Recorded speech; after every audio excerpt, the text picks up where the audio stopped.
N7 Cerberus Attack. This is another multiplayer map, so all the Cerberus attacks, or Cerberus missions are the reused multiplayer maps. Yeah, or the N7 missions are these Cerberus missions where you're fighting off Cerberus. And SWU on our website had a very poignant comment.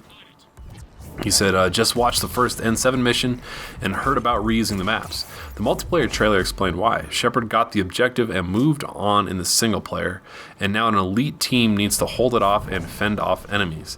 Also, after you complete some of these missions, Hackett says as much. Still, you are completely right from the developer's perspective. I kind of went on a rant about how, I don't know if it's necessarily bullshit, but it's kind of lazy. Is it lazy or is it efficient? Like, I haven't come to a good way of looking at it. Like, Halo at least... It's cool that they're referencing it. Oh, and Lightning... In the single player. Lightning also said, Zanzibar, the map in Halo 2 with the large windmill, was not taken from the campaign. Reach was the first and only Halo game where the multiplayer maps were taken straight out of the campaign. As far as Firefight map goes... though both ODST and Reach took their maps straight from their respective campaigns. Then what the fuck am I thinking of? I would have sworn... I would swear that he's wrong. Like, I don't think that he's right on that. I cannot... That just does not sound right to me. Like, some game used... I would bet good money that Halo 2... Halo 1, 2, or 3 has something reused. But now that he said that, I can't. Now that he said that, there is a game that had that. Like, I remember reading about it in EGM. So, like, a game a long time ago, you know? Well, maybe what you read... Back when EGM still existed. Maybe what you read wasn't necessarily like... Well, I guess it still does. They reuse the exact map structure the way that Halo Reach did, or that this does. They reused like the theme or the style of it, so it kind of feels like it's part of it. Mm-hmm. Now, that's like, you know, pretty sure splitting specific hairs. areas. But yeah, that just doesn't sound right to me. And I know Call of Duty does that a lot. Like every game does that a lot these days, and I don't know. It's like, what do you? I don't think it matters. I don't think it affects the game. I mean, if you come up with a good layout for a map, yeah, then it'll probably work good for single player. Yeah. Depending on what the mission is. Yeah. I remember in Reach, it was really strange because the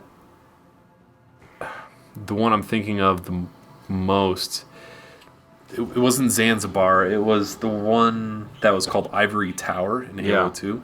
Yeah. And like first, it took me a while to even realize that it was something remade from Halo 2. I pointed it out to you. Yeah. Like I didn't even know. And then I started thinking like, well, that's an awfully elaborate area for what it was a part of the game that only had the little bugger enemies, like the flying dudes. I forget what they're called, but like, and it wasn't a particularly deep or interesting part of the game. Mm-hmm.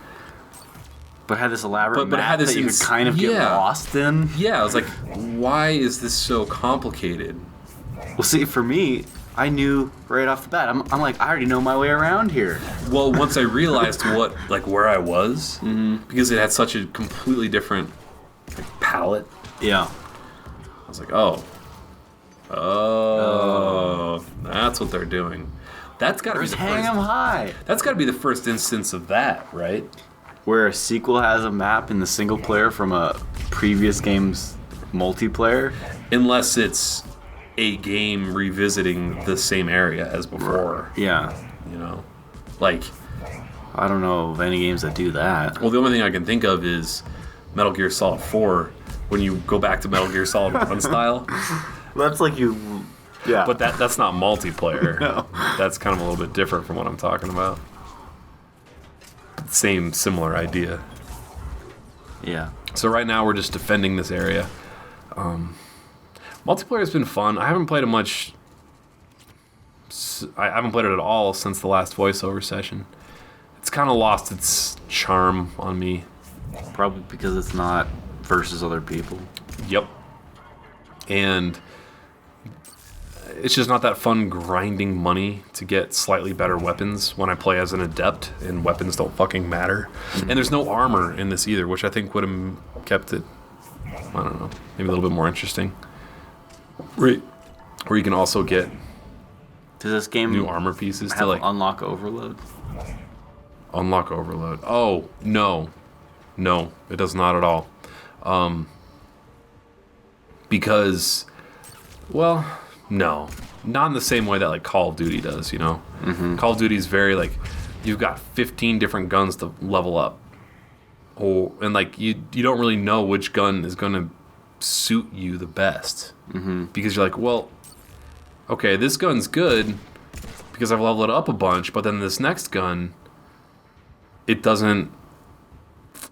It could be good if I leveled it up, but I'm not really sure, so I'm going to waste a whole bunch of time. Then I'm going to realize, well, I'm really good with this other gun, like gun A, because I've used it a shitload, and I know how it kind of works, and I know how to deal with the recoil and the kind of reload timing and stuff like that. And then, but this is a little bit different because it's not... it doesn't matter which gun you use to level it up, if that makes sense. Yeah, you can use any gun.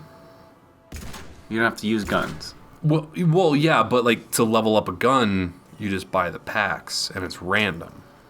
Yeah. Like to get, the level 1 sniper to a level 2, you just have to get lucky and buy the right pack. Or find the things in the single player. Right? You find weapon upgrades. Yeah, exactly. It's the same thing. Yeah, it doesn't have experience for leveling. Guns more than just guns powers. Don't have experience. Right, just guns don't have experience. Armor doesn't have experience. Perks don't have experience. I like that. I don't like it if it, I don't know if I like it if a I guess gun the powers are the perks, and that's the only thing that you're leveling up. Yeah. But when there's like, what's the cutoff line for unlock overload? For how many different things you can be potentially leveling up in one game, right? In this, it's your overall... It's the class level. Mm-hmm. And you spend, when you level up the class, you spend those points on powers. So there's really only one thing that you're leveling up. Whereas Call of Duty, you're leveling up your overall level, which unlocks new challenges and stuff. You got the challenges to do, you got the perks to do, you got the perk level 1, 2, and 3, and perk challenges. You got the weapon challenges. You got, every game type has different challenges. Mm-hmm. And that's just way too much fucking stuff to even think about, Not it's more fun to be focused. It's easier when there's that many things, that's the overload. Right. That's where the overload comes in. You're just doing stupid shit. I'm just gonna kill people with a flamethrower for a while. Yeah. Right. Yeah, and then, you see people running around with just some stupid shitty gun. And it doesn't make and you're like, oh, that asshole's trying to get pistol kills to level 20. Yeah. Or whatever the fuck.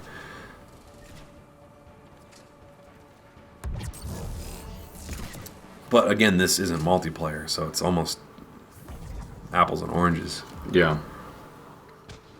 I don't know, but they've done a couple... They've had one weekend challenge, I guess. There were... they challenged you to... defeat the Reapers on silver or gold, and then if you beat the Reapers on either one of those levels, then on Monday, and you had a full weekend to do this, you would unlock some special pack that was guaranteed one good weapon kind of thing. That's fun. And then in addition to that, if the community killed, I don't remember the number, 200,000 brutes, which are those huge hulking, armored Reapers. Yeah. Then everybody in the community that completed the first part of the challenge would get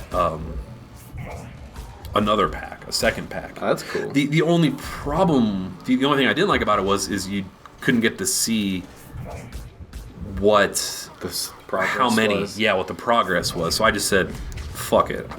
I'm not gonna even... Because Cerberus is one of the hardest on gold. Cerberus is... Not Cerberus. The Reapers, I think, are the hardest class. At least for the Adept. Well, actually, I think Geth are the hardest class for the Adept. But the Reapers are fucking hard. Mm-hmm. And Cerberus is the easiest. So it's Well, you make the same amount of money if you're playing Cerberus or the Reapers. So if I'm just doing this to get new weapons, which is my only real objective at this point, then I don't know. The multiplayer's lost its hook on me is all I'm trying to say. Mm-hmm. Maybe it needs unlock overload. Maybe this is unlock underload? I don't know. I don't think you can say that since it's not competitive multiplayer. Yeah, that's a good point. Like, I think you can't really... if you were playing other humans, the hook would be still in you. Oh, yeah. Deep in your throat. Well, in a way Fires down your throat. Fisherman's trying to pull it out. Ooh, good lord. That's... ooh. You know, it like rips out my trachea, your lungs and stuff with it. Stop. Ow. I'm just imagining swallowing one of those 3-prong fish hooks. Oh, God. And into, like, all 3 prongs are just, like... in your stomach. And pulls aside your whole guts. Oh, just, like, pulls me out from the inside. Jesus. Well, it's a good thing I got enough heartburn that I'd probably melt any metal. Any threads that are in my throat, so it just, like, fall right down. It's too corrosive in there. Yeah, my stomach acid is, pure acid.